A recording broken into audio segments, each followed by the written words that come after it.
G nesta semana. Olá, Ana Paula. Olá, Lívia. Olá, Padre Davi. Olá, Padre. E essa semana, o nosso programa traz um tema bastante polêmico, que é sexualidade e religião. Uma questão, várias facetas. Nós trouxemos hoje o Padre Davi, que também é filósofo e psicólogo, para abordar essa questão para você. Uma questão controversa, que traz muitas polêmicas e muitos pontos convergentes também. Olá, Padre Davi. Olá, como vai? Tudo bem, Lilian? Padre, filósofo, psicólogo, não é? Um homem com várias formações, mas, sobretudo, com a formação religiosa. Diz para nós, qual é a distinção entre religião ou religiões e sexualidade? Então, quero agradecer o convite, desejar um abraço carinhoso para todos aqueles que acompanham este programa. E é importante a gente compreender a tarefa da religião, né? A palavra religião vem do latim, quer dizer religare. Então, a tarefa da religião é fazer uma ponte entre o homem e o sagrado, entre o homem e Deus. Essa é a tarefa da religião. Já a sexualidade, podemos definir a sexualidade como a energia vital que faz a vida acontecer.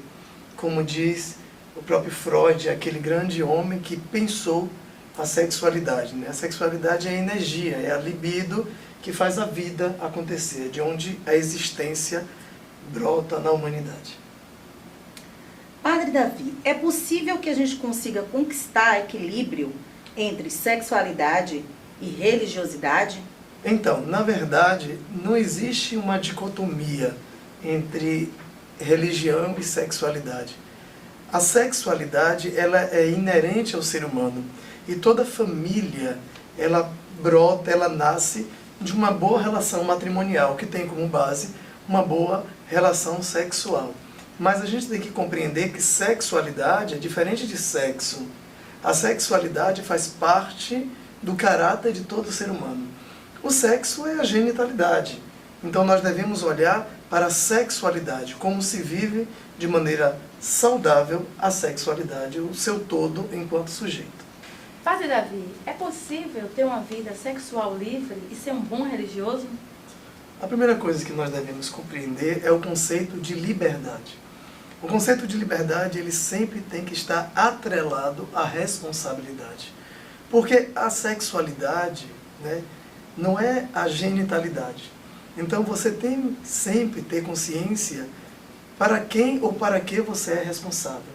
Quando a gente fala de sexualidade livre, ou liberdade sexual, o que nós estamos fazendo? Nós estamos falando de uma sexualidade que é possível fazer em qualquer forma, em qualquer lugar. Eu acho que não é possível, porque a partir do momento que você se propõe a viver um conjunto doutrinal, dogmático, de normas e regras, você tem que estar sujeito àquilo que você só propõe viver. Então, a liberdade, ela vai estar atrelada à responsabilidade do seu ato.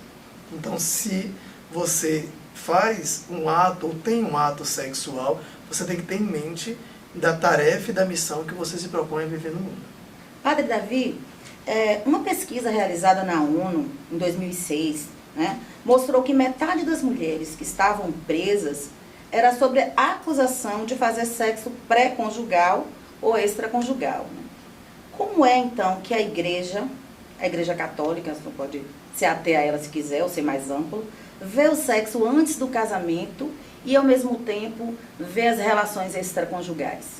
Bom, a primeira coisa que nós devemos perceber nessa pergunta é que é um absurdo alguém ser punido pelo exercício da sua sexualidade, independente da orientação que ela seja.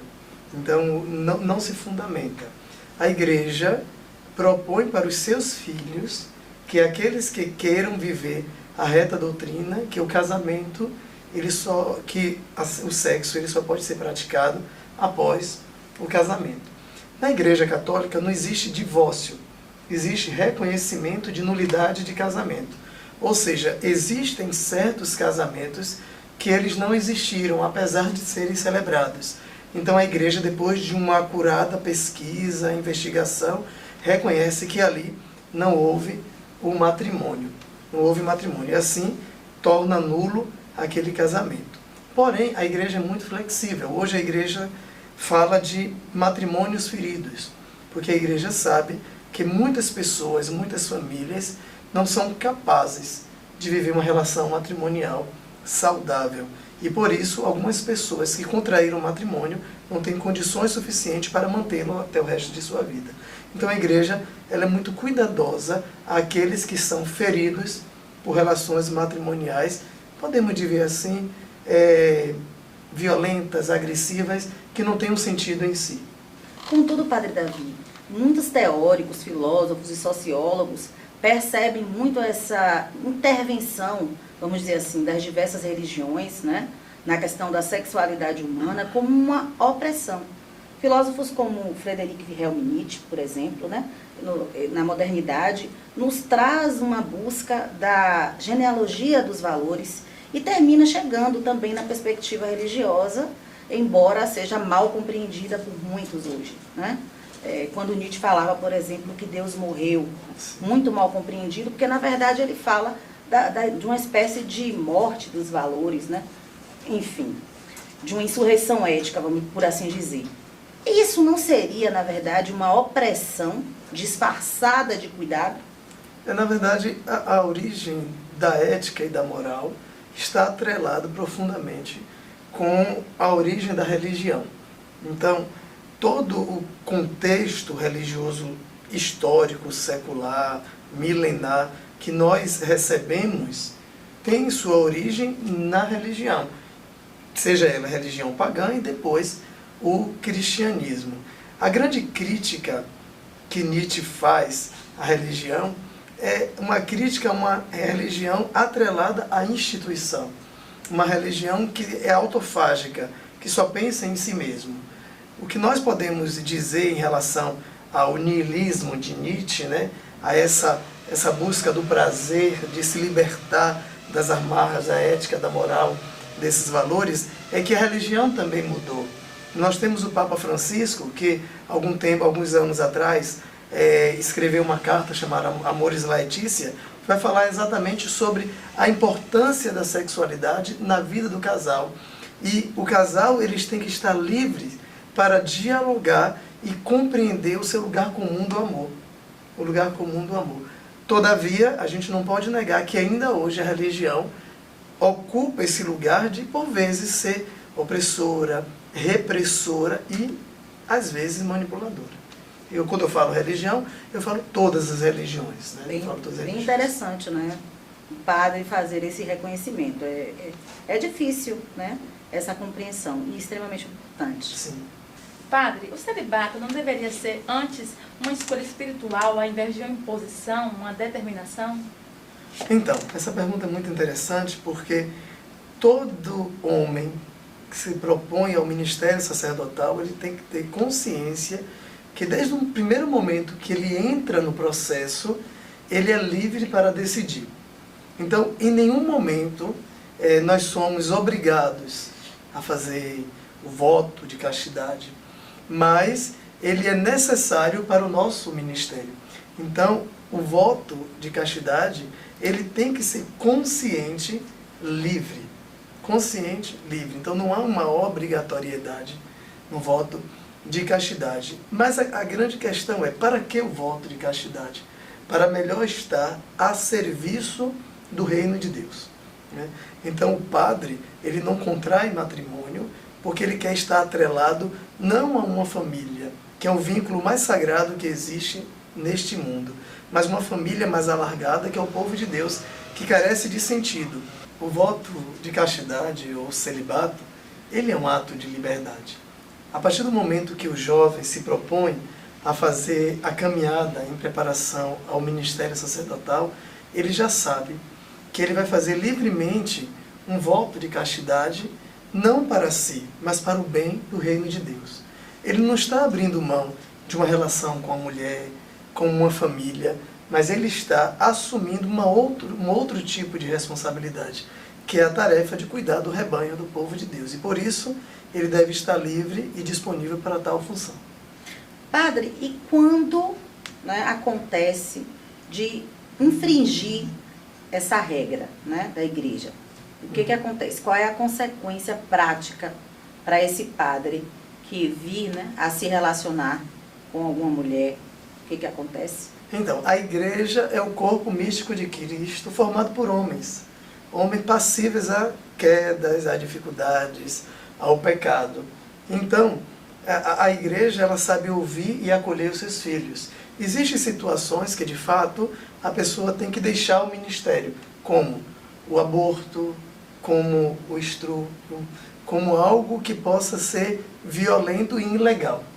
Mas, normalmente, vindo acontecer algo nesse sentido, o bispo ou o superior do padre vai procurar saber quais foram as circunstâncias e a fidelidade daquele padre. Se foi algo esporádico, é algo que de fato ele tem em sua vida e ele precisa ressignificar. Padre, temos aqui perguntas via WhatsApp de um internauta que deseja saber: controlar a sexualidade de outra pessoa ou de um grupo de pessoas não resulta em ter poder absoluto sobre tal grupo ou pessoa? A primeira coisa que a gente pode pensar é possível controlar a sexualidade de alguém? Essa é a grande questão. Talvez as pessoas possam até escamotear certos conteúdos de sua vida, mas controlar, eu acho que esse é um perigo que toda religião corre e é um perigo que, com certeza, vai incorrer em erro. Isso não é possível. Mas vamos supor que seja possível controlar a sexualidade de um grupo de pessoas. Você está criando um grupo de alienados. Porque a sexualidade é o que dá sentido à sua energia vital. Sexualidade não é sexo, né? Mas se você quer controlar a sexualidade de alguém, você vai, no fundo, controlar as questões mais basilares da vida daquela pessoa. Como responder sobre o sentido de sua vida, como responder as questões mais prioritárias. Porque se você não sabe responder aquilo que é mais íntimo de sua vida, que é a sua sexualidade, o que vier depois você não vai ter condições de responder. Padre, o senhor que também é psicólogo, é filósofo, né, e reflete aí essas questões existenciais e comportamentais do ser humano, sabe que a homossexualidade ainda é considerada tabu, não só em nossa sociedade, mas em diversas. Tanto que em alguns países, não é o caso do Brasil, né, as pessoas que são homossexuais podem até ser condenadas à morte. Como é que o senhor percebe, e aí eu faço a pergunta não só para o padre, mas para o psicólogo e o filósofo também, a homossexualidade é um pecado para as religiões? Sobre essa questão, eu vou partir do meu lugar de segurança, da Igreja Católica. O Papa Francisco, quando esteve aqui no Brasil, ao retornar para a Itália, deu uma entrevista e perguntaram exatamente para ele o que a igreja pensa das pessoas homossexuais. E eles dizem: se Deus acolhe a todos como filho de Deus, a nossa tarefa é acolher a todos. Eu acho que nós, religiosos, já compreendemos que a grande questão não é a sexualidade do indivíduo, mas como aquele indivíduo vive a sua sexualidade. O pecado não está na sexualidade de ninguém, mas como você vive a sua dignidade, como você se coloca enquanto sujeito com uma sexualidade, como essa sexualidade é vivida no mundo. Esse tema ainda é um tabu, inclusive para a Igreja Católica. Nós estamos pensando, mas a nossa tarefa deve ser, antes mesmo de conceitualizar, acolher a cada um como filho de Deus e apontar o caminho de dignidade que ele deve fazer para chegar a Jesus. Qual é a sua posição? O senhor é favorável ou é contra a legitimação e a legalização de casamentos entre pessoas homossexuais na igreja? Então, é interessante a gente pensar que eu sou um religioso e eu estou sujeito a um conjunto doutrinal. Então não existe possibilidade de um casamento religioso entre duas pessoas do mesmo sexo. Mas enquanto cidadão, enquanto profissional da saúde, eu acredito que cada um é livre para fazer suas escolhas e o Estado é laico. Quem tem que balizar as leis é o Estado. E eu, como cidadão sujeito às leis, tenho que respeitar, mesmo não fazendo parte do meu conjunto doutrinário. Eu tenho que respeitar a liberdade do outro de decidir quem ele é e viver a vida que ele quer. Eu falo isso como cidadão. Como sacerdote, eu estou sujeito à lei da igreja. Como cidadão, eu respeito as leis do Estado de Direito. Padre, nós temos aqui mais perguntas de internautas via WhatsApp. O internauta quer saber, o padre João Mohan diz que a relação sexual é unitiva e procriativa. A Igreja Católica, como percebe essa ideia de união e procriação? Então, o matrimônio cristão tem duas finalidades. Unir os esposos, né, o homem e a mulher, e a sua finalidade é o bem do casal, que é unitivo, né, é o bem do casal, e a felicidade e o surgimento da prole. Então, a Igreja Católica nunca pensou ao contrário disso. Todo o matrimônio, toda a sexualidade visa a geração de uma nova família. Então, é importante a gente lembrar que o fim do matrimônio não é o sexo. O fim do matrimônio é o bem dos esposos e a geração e o cuidado dos filhos. Eu acho que isso tem que estar muito claro na consciência e na cabeça das pessoas. Então, o que isso quer dizer? Que para a Igreja Católica, o sexo, em primeiro lugar, tem o fim procriativo. E depois, unitivo, depois afetivo e depois tudo aquilo que nós já sabemos. A primeira finalidade é a procriação. Então, partindo de tal perspectiva, como é que a igreja percebe a questão dos métodos anticoncepcionais, os contraceptivos? É possível, não é possível? Deve-se usar, não se deve usar? Então, a Igreja Católica é extremamente contra os contraceptivos artificiais, mas a Igreja Católica é a favor dos contraceptivos naturais. Por exemplo, existem métodos, como o método Billy, que a mulher pode utilizar esse método e assim ter uma relação sexual e não engravidar. Então existem métodos naturais que a própria igreja defende que podem ser utilizados pelo casal para proteger e planejar a geração dos seus filhos. Uhum. Mas isso não iria de encontro, padre, a essa própria ideia de planejamento familiar, né? A essa própria ideia de igualdade, equidade social. A gente vê que muitas pessoas que às vezes nem têm condições, tem um monte de filhos, tem uma prole extensa, e aí termina desequilibrando, por assim dizer, né, a sociedade, não só economicamente, mas também em outros aspectos. Na verdade, nós estamos falando de duas realidades. Nós estamos falando da realidade conceitual, daquilo que a igreja ensina para os seus fiéis, e da prática da vida, né? Existe a prática da vida, que eu acho que o método contraceptivo não resolveria problemas graves na sociedade. Eu acho que políticas públicas justas, cuidados com a família, com o jovem, com a educação, seriam mais eficazes do que métodos que seriam talvez mais simples. Por que eu digo isso? Porque as pessoas hoje conhecem os métodos contraceptivos. As pessoas sabem onde encontrar. Então eu acho que a questão é mais profunda do que os contraceptivos. Existe algo na raiz da nossa sociedade que nós devemos procurar investigar e saber onde nós devemos investir para que as pessoas cuidem. Porque a sexualidade diz respeito à integridade do corpo. Sim. Integridade do corpo. Então, eu entendo que existem vários problemas sociais que devem ser investigados, analisados e resolvidos a partir de um cuidado maior. Uma curiosidade pessoal, Sim. né? E aí talvez eu esteja evocando o psicólogo. Né?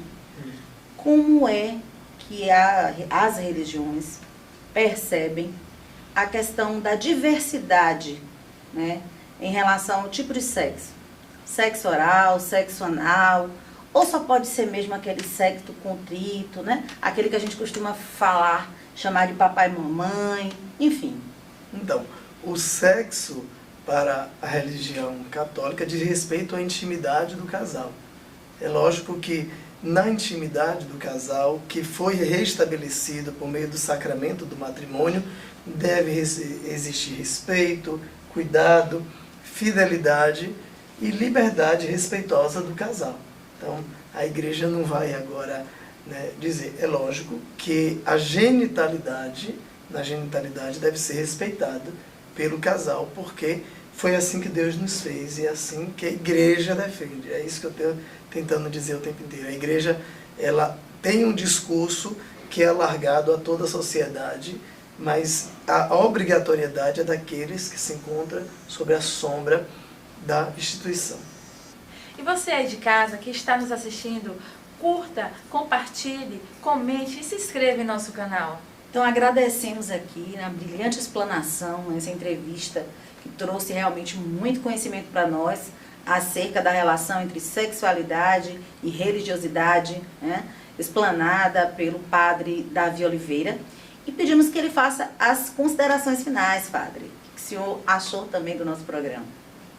Então eu agradeço o convite por partilhar um pouco dos conhecimentos da minha experiência que eu tenho adquirido nesta minha vida, tanto como sacerdote, também como profissional da área da psicologia.